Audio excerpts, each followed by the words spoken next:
Blessed afternoon to each and every one of us.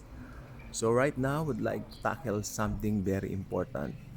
It is stated in the Bible that the God of this world has blinded the eyes of unbelievers. Maliwanag po yan.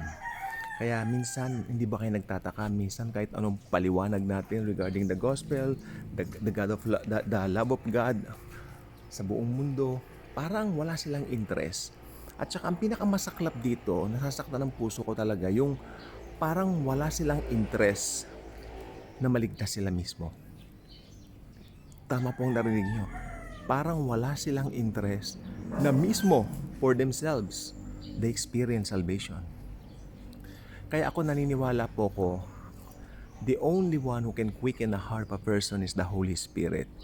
But as believers, we really need to continue to share the good news sa kanila. Lalo po ngayon, no? Lalo po ngayon, talagang puspusan din ang trabaho ni Satanas na takpan ang mata ng mga unbelievers dahil alam niya nalalapit na po ang araw ng rapture. Okay, hindi rin siyempre lang ni Satanas kung kailan, pero tulad natin, kung tayo nakikita rin ni Satanas yan. Kaya nagdo-double time siya. Okay? So, kasi ang punto po dito, ang punto de vista dito, kapag katapos na ang rapture, yung mga maiiwan dito, talagang kanya-kanyang diskarte na po sila eh. At nagpapasalamat po ako dahil isa po ako sa mararapture. Dahil itong church age pa lang, nakilala ko ang Panginoong Jesus. Kaya alam nyo, kung kayo ay believer na ngayon, magpasalamat kayo. You have all the reasons para magpasalamat sa Diyos dahil nakilala ninyo si Jesucristo, ang kanyang bugtong na anak, yung ginawa niya sa krus. Binayaran niya ang ating mga kasalanan, past, present, future. That's Jesus. His grace, His love, His power, His saving power towards us. Okay? Si Jesus, siya po ang ipinadala ng Ama upang bayaran ng kasalanan ng buong mundo. Kaya kung ang isang tao, maski nabuhay siya sa lupa ng 100 years old o inabot pa man ng 150 kasi mayaman siya, maraming tinutusok-tusok sa katawan niya, bumibili ng mga gamot, pero kung hindi niya nakilala si Jesucristo, pupunta siya ng impyerno, bound for hell. Lalo na po ngayon, hindi niyo ba nakikita ang escalation? Sabi kanina nung aking pinsan na si Karen, o nabanggit kong pangalan, hindi naman niyo siya kilala. Kuya, kanyang gano'n. Maaring ganyan lang ngayon yan, pero babalik din yan sa normal. Kanya. I would like to share, Karen is not a believer. Ano po siya? Second cousin po namin. She's not a believer. Siyempre, unbeliever po. So sad. Nakailang Bible study na rin po siya sa amin. Siguro mga 3. Nakakalungkot lang ang pinupuntahan lang niya ron yung sopas at saka yung spaghetti. It's so sad. Yan po ang totoo. Oh, si pastor naman nangongondem. Kung nangongondem ako, paano yun? Naranasan naman namin talaga siya na gano'n ang ginawa niya. Talagang ginawa naman niya sa amin. Nung bumabalik nga kami, nung pinababalik nga sila for the next week na meron mas magandang topic, hindi na nga bumalik eh.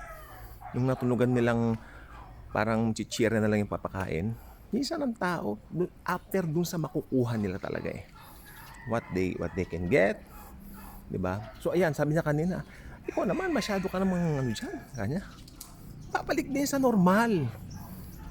Pero hindi ko na po siya kinausap. Okay, kako lang. Okay. Pero iniwan ko na.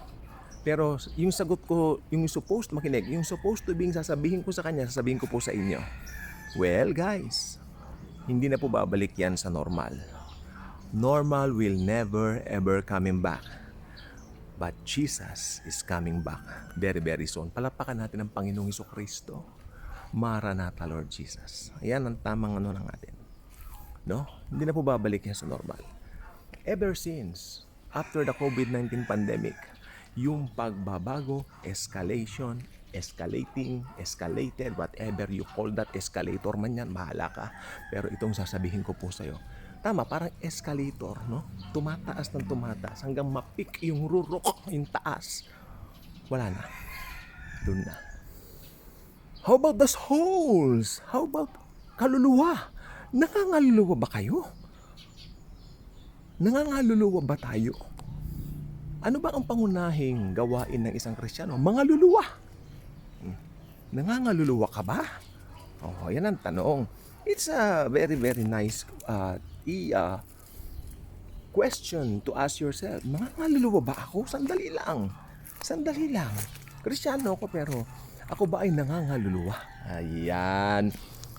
The answer for that, ikaw lang nakakaalam. And I know I don't have to persuade you na maging tapat sa sarili mo kasi alam mo naman ang katugunan doon. Nangangaluluwa ba tayo? Okay? So, bago pumanik si Jesus sa langit, inutusan tayo mga luluwa. Gawing alagad niya ang buong mundo. Buong mundo. Hindi lang niya sinabi, gawin mong alagad ko ang buong Amerika, Japan, Pilipinas. Hindi, buong mundo. He's asking na gawin alagad niya ang buong mundo. Ibig sabihin nun, gusto niya if ever, lahat po makaranas ng pagdagit niya. Ang dadagit po si Jesus, hindi po angel ha. May nagsabi po, angel daw ang dadagit. No? Hindi po. Si Jesus mismo ang dadagit sa atin because, papaisas tayo. Are you excited? Di ba? Ngayon, ang nakikita ko po ngayon, ang mga tao, they will still do the same. Yung mga ginagawa pong ganyan, pero makikita po natin dyan yung katotohanan na talagang nag-shift na po from that direction towards that direction. No? From this direction towards that direction. Yung inaakala mo, pero ngayon, kahit papunta na ron ng direction, akala mo dito pa rin ang direction. Nagkakamali ka. It's not the same anymore. No? Kasi yung sabi sa akin ng pinsan ko kanina, striking siya kung totoosin. Babalik sa dati yan. Okay. At least alam natin, hindi na pala talaga babalik. This is it. Hindi na babalik sa dati. Nagbabago ang mundo. Hindi katulad na ng dati. No? At we are very, very excited.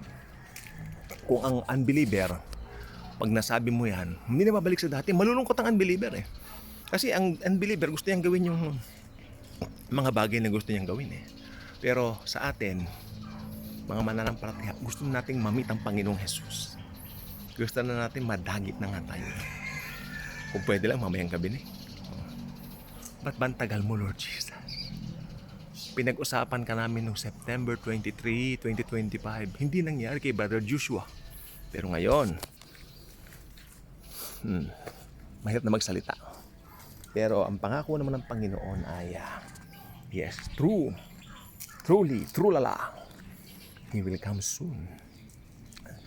Alam niyo, tayong mga believers ang pinakamasaya sa mundo. Dahil alam natin yan. Pero nakalulungkot, may ibang believers na hindi nag-aaral ng eschatology.